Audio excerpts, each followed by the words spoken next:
जय श्री कृष्ण भक्तों। तो आज मैं आप सभी को सुनाने जा रही हूँ ध्रुव की भक्ति की कथा। तो भक्तों, कथा को अंत तक जरूर सुनिएगा। तो चलिए भक्तों, शुरू करते हैं। ध्रुव का अपमान और संकल्प। बहुत समय पहले की बात है। एक राजा थे, उनका नाम था उत्तानपाद। उनकी 2 रानियां थी, सुनीति और सुरुचि। सुनीति का एक पुत्र था जिसका नाम था ध्रुव, और सुरुचि का भी एक पुत्र था जिसका नाम था उत्तम। राजा सुरुचि से ज़्यादा प्रेम करते थे, इसलिए ध्रुव और उनकी माँ को ज़्यादा महत्व नहीं मिलता था। एक दिन छोटा ध्रुव अपने पिता की गोद में बैठने लगा, लेकिन तभी सुरुचि ने उसे रोक दिया। उसने कहा, अगर तुम्हें राजा की गोद में बैठना है तो पहले तुम्हें मेरे गर्भ से जन्म लेना पड़ेगा। यह सुनकर ध्रुव का दिल टूट गया। वह रोता हुआ अपनी माँ सुनीति के पास गया। ध्रुव ने रोते हुए कहा, माँ, मुझे पिताजी प्यार क्यों नहीं करते? सुनीति ने उसे समझाया, बेटा, इंसानों से उम्मीद मत रखो। अगर कोई तुम्हें सच्चा सम्मान दे तो वो सिर्फ भगवान है। यह बात ध्रुव के दिल में बैठ गई। छोटा सा बालक ध्रुव बोला, मैं भगवान को ढूंढूंगा और उनसे ऐसा स्थान मांगूंगा जो किसी को ना मिला हो। इतना कहकर वह अकेला जंगल की ओर निकल पड़ा। जंगल की कठिन तपस्या। जंगल में ध्रुव को बहुत कष्ट हुआ। ठंडी हवाएं, जंगली जानवर, भूख और प्यास, लेकिन उसने हार नहीं मानी।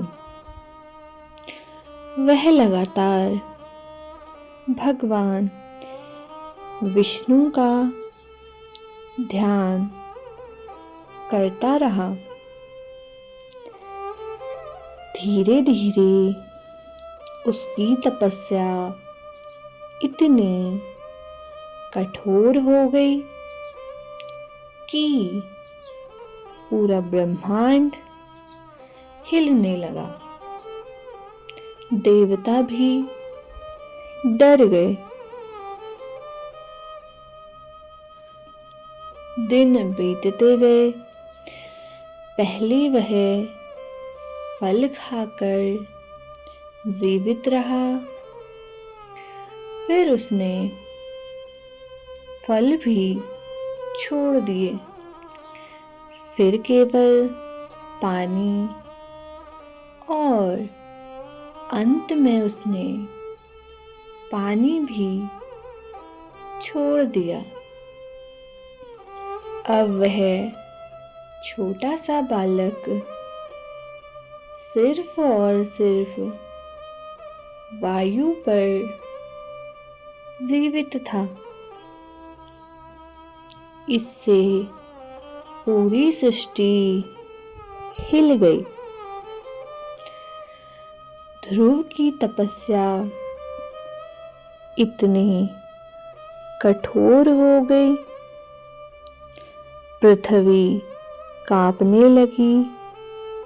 देवता घबरा गए। हवा रुक सी गई। तभी देवता बोले, यह छोटा बालक इतनी शक्ति कैसे पा गया? वे सब भगवान विष्णु के पास गए। भगवान विष्णु मुस्कुराए और बोले, यह बालक सच्ची भक्ति कर रहा है। अब समय आ गया है इसे दर्शन देने का। तभी अचानक से एक तेज प्रकाश जंगल में फैल गया। ध्रुव ने अपनी आंखें खोली और उसके सामने खड़े थे स्वयं भगवान विष्णु। ध्रुव भावुक हो गया। जैसे ही भगवान विष्णु को ध्रुव ने देखा तो वह अत्यधिक भावुक हो गया। वह कुछ बोल ही नहीं पा रहा था।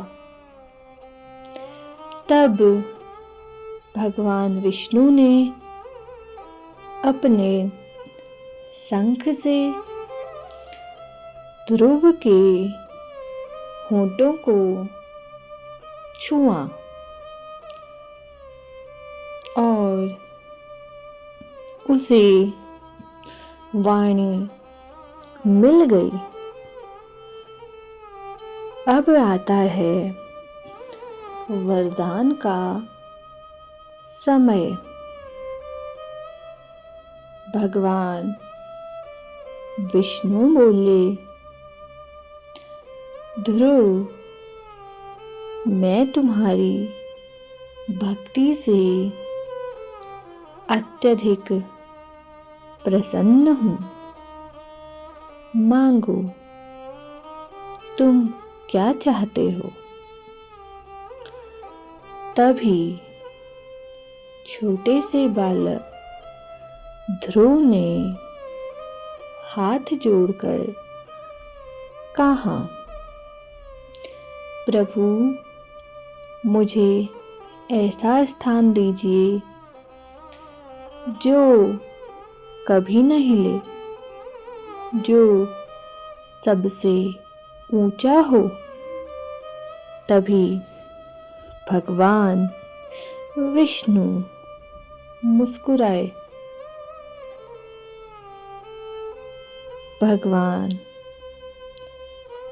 विष्णु आगे बोले, तुमने मुझसे ऐसा स्थान मांगा है जो कभी ना हिले, तो मैं तुम्हें ऐसा स्थान देता हूँ जो पूरे ब्रह्मांड में सबसे ऊंचा होगा।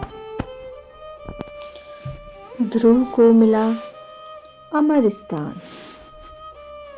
भगवान विष्णु ने आशीर्वाद देते हुए कहा, आज से तुम ध्रुव तारा बनोगे। आकाश में सबसे स्थिर और सबसे ज़्यादा चमकदार सभी ग्रह, तारे और नक्षत्र तुम्हारे चारों ओर घूमेंगे, लेकिन तुम हमेशा अड़िग रहोगे। जैसे ही भगवान ने वरदान दिया, ध्रुव का शरीर दिव्य प्रकाश में बदलने लगा। वह धीरे धीरे आकाश की ओर उठने लगा और फिर वह बन गया ध्रुव तारा। हाँ जी भक्तों, वह बना ध्रुव तारा। और फिर आगे जानिए कि उसके बाद पृथ्वी पर क्या हुआ। उधर जब राजा उत्तानपाद को यह सब पता चला, तो उन्होंने अपने किए पर बहुत पछतावा किया। उन्होंने सोचा, मैंने अपने बेटे को कभी प्यार नहीं दिया और आज वही बच्चा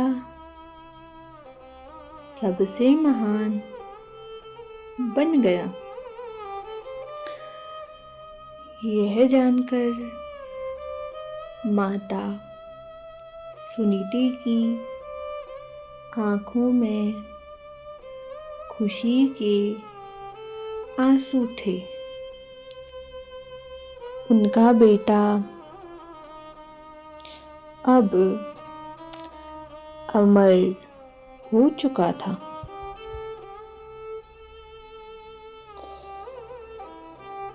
तो भक्तों, इस कथा से हमें सबसे बड़ी सीख यह मिलती है, यह कथा हमें बहुत बड़ी बड़ी बातें सिखाती है। जैसे कि सच्ची भक्ति में अपार शक्ति होती है। अपमान और दुख इंसान को महान बना सकते हैं। भगवान हमेशा सच्चे मन से पुकारने वालों की सुनते हैं। जो अपने लक्ष्य पर अड़िग रहता है वह इतिहास बनाता है। तो भक्तों, देखा आप सभी ने, जिसे दुनिया ने ठुकराया वही आकाश का सबसे चमकदार तारा बन गया, और वही आज जाना जाता है ध्रुव तारा के नाम से। तो भक्तों, अगर आप सभी को यह कथा पसंद आई हो तो कथा को लाइक करें, शेयर करें और ऐसी ही कथाएं सुनने के लिए हरी कथा चैनल को सब्सक्राइब करें। धन्यवाद। जय श्री राधे, जय श्री कृष्णा।